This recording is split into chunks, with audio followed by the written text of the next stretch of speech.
அன்பான சகோதர சகோதரி தேவ பிள்ளைகளே, கிறிஸ்துவின் மனவாட்டிகளே, உங்கள் அனைவருக்கும் நம் ஆண்டவராகிய இயேசு கிறிஸ்துவின் கிருபையும் சமாதானமும் நம்மில் என்றும் உண்டாயிருப்பதாக. ஆமேன். இந்த நாளிலும் பரிசுத்த ஆவியை வெளிப்படுத்துகிற சத்தியத்திற்காக நன்றி செலுத்துவோம். இந்த நாளில் அதை இழந்து போகிறான். எதை இழந்து போகிறான் பார்க்கும்போது, இப்போது மார்க்கு 8ஆம் அதிகாரம் 35ஆம் வசனம். நம் ஆண்டவராகிய இயேசு கிறிஸ்து இங்கே சொல்கிறார், தன் ஜீவனை ரட்சிக்க விரும்புகிறவன் அதை இழந்து போவான். என் நிமித்தமாகவும் சுவிசேஷத்தின் நிமித்தமாகவும் தன் ஜீவனை இழந்து போகிறவன் அதை ரட்சித்து கொள்கிறான். இந்த காரியத்தில் பார்த்தீங்கன்னா 3 காரியங்களை வெளிப்படுத்துகிறார். தன் ஜீவனை ரட்சிக்க விரும்புகிறவன் அதை இழந்து போவான். நம்ம என்னதான் செல்வந்தர்களாக இருந்தாலும் சரி, நம்முடைய ஜீவனை நம்மால் காப்பாற்றி கொள்ள முடியாது. ஏனென்றால் செலவு செய்து மருத்துவ சிகிச்சை எடுத்தாலும் ஆனால் கடைசியில் அந்த ஜீவன் இழக்க தான் நேரிடும். இப்போ அடுத்த காரியம் பார்த்திங்கன்னா, என் நிமித்தமாகவும் இயேசு கிறிஸ்துவின் நிமித்தமாகவும் சுவிசேஷத்தின் நிமித்தமாகவும் தன் ஜீவனை இழந்து போகிறவன் அதை ரட்சித்து கொள்ளுவான். இங்கே பார்த்தீங்கன்னா, என் நிமித்தம்னா இயேசு கிறிஸ்துவின் நிமித்தம் தன் ஜீவன் நஷ்டப்பட்டது. இப்போ பார்த்தீங்கன்னா என் நிமித்தம் சொல்கிறார். இந்த காரியத்தை குறித்து அப்போஸ்தலர் அதிகாரம் 7ஆம் அதிகாரத்தில் 59, 60 இங்கே சேவான் 12 அப்போஸ்தலரும் சேர்ந்து 7 பேரை ஏற்படுத்துகிறார்கள். அந்த 7 பேரில் இந்த சேவானும் ஒருவர். சேவான் ஆண்டவராகிய இயேசு கிறிஸ்துவை குறித்து அங்கே பிரசங்கிக்கிறார்.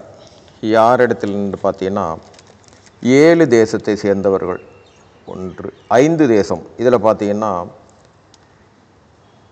அப்போஸ்தலர் 6ஆம் அதிகாரம் 9ஆம் வசனத்தில், அப்பொழுது லிபர்த்தினர் எண்ணப்பட்டவர்களின் ஆலயத்தை சேர்ந்தவர்களிலும் சிரேனே பட்டணத்தாரிலும் அலெக்சாண்டரியா பட்டணத்தாரிலும் சிசிலியா பட்டணத்தாரிலும் ஆசியா தேசத்தாரிலும் சிலர் எழும்பி சேவானுடனே தர்க்கம் பண்ணினார்கள். இங்கே பார்த்தீங்கன்னா அவர்களை குறித்து சொல்லுகிறார். இயேசு கிறிஸ்துக்கும் நியாயப்பிரமாணத்தின்படி தேவதூதர்களால் கொடுக்கப்பட்ட நியாயப்பிரமாணத்துக்கு நீங்கள் கீழ்ப்படியில் கடைசியில் அந்த இயேசு கிறிஸ்துவையே நீங்கள் சிலுவையில் அறைந்து கொண்டு விட்டீர்கள். இதை கேட்கும்போது தான் பார்த்திங்கன்னா அவங்களுக்கு ரொம்பவும் கோபமாக பற்களை கடிக்கிறார்கள் சேவானை பார்த்து. அப்போது சேவான் அப்போஸ்தலர் 7ஆம் அதிகாரத்தில் 55ஆம் வசனத்தில், அவன் பரிசுத்த ஆவியினாலே நிறைந்தவனாய் வானத்தை அண்ணாந்து பார்த்து தேவனுடைய மகிமையும் தேவனுடைய வலது பாரிசத்தில் இயேசுவானவர் நிற்கிறதையும் கண்டு, இந்த வார்த்தையை அவன் சொன்ன உடனே அவர்களுக்கு மிகவும் அதிகப்படியான கோபம் உண்டாகி 59ஆம் வசனம் அப்போஸ்தலர் 7:59, அப்பொழுது கர்த்தராகிய இயேசுவே என் ஆவியை ஏற்றுக்கொள்ளும் என்று சேவான் தொழுது கொள்ளுகையில் அவனை கல்லெறிந்தார்கள். 60ஆம் வசனம், அவனோ முழங்கால் படியிட்டு, ஆண்டவரே இவர்கள் மேல் இந்த பாவத்தை சுமத்தாதீரும் என்று மிகுந்த சத்தமிட்டு சொன்னான். இப்படி சொல்லி நித்திரையடைந்தான். இவர் தாங்க என் நிமித்தம், கிறிஸ்துவின் நிமித்தம், இவர் மாத்திரமல்ல அநேகர் கிறிஸ்துவின் நிமித்தம் இரத்த சாட்சியாக மரித்தார்கள். இது என் நிமித்தம் என்பது கிறிஸ்துவின் நிமித்தம். இப்போது சுவிசேஷத்தின் நிமித்தம்னு